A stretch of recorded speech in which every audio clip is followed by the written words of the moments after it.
It is when your spirit goes wandering upon the wind that you, alone and unguarded, commit a wrong unto others and therefore unto yourself. And for that wrong committed must you knock and wait a while unheeded at the gate of the blessed. Like the ocean is your God self, it remains forever undefiled. And like the ether it lifts but the winged. Even like the sun is your God self, it knows not the ways of the mole, nor seeks it the holes of the serpent. But your God self dwells not alone in your being. Much in you is still man, and much in you is not yet man, but a shapeless pigmy that walks asleep in the mist, searching for its own awakening. And of the man in you would I now speak, for it is he, and not your God self, nor the pigmy in the mist, that knows crime and the punishment of crime. Oftentimes have I heard you speak of one who commits a wrong, as though he were not one of you, but a stranger unto you, and an intruder upon your world.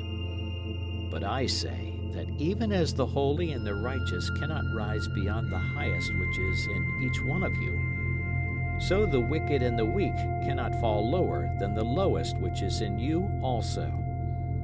And as a single leaf turns not yellow, but with the silent knowledge of the whole tree, so the wrongdoer cannot do wrong without the hidden will of you all. Like a procession, you walk together towards your God self.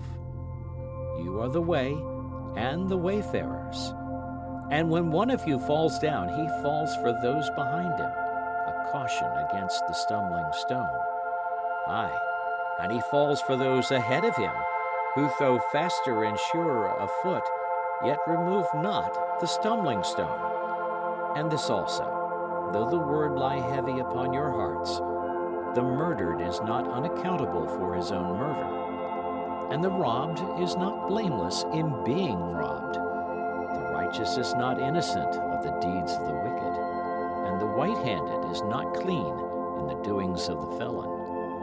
Yea, the guilty is oftentimes the victim of the injured, and still more often the condemned is the burden-bearer for the guiltless and unblamed. You cannot separate the just from the unjust, and the good from the wicked, for they stand together before the face of the sun, even as the black thread and the white are woven together. And when the black thread breaks, the weaver shall look into the whole cloth, and he shall examine the loom also. If any of you would bring to judgment the unfaithful wife, let him also weigh the heart of her husband in scales, and measure his soul with measurements. And let him who would lash the offender look unto the spirit of the offended. And if any of you would punish in the name of righteousness, and lay the axe unto the evil tree, let him see to its roots. And verily, he will find the roots of the good and the bad, the fruitful and the fruitless, all entwined together in the silent heart of the earth.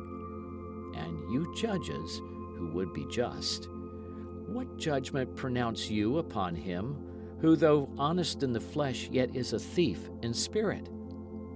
What penalty lay you upon him who slays in the flesh, yet is himself slain in the spirit?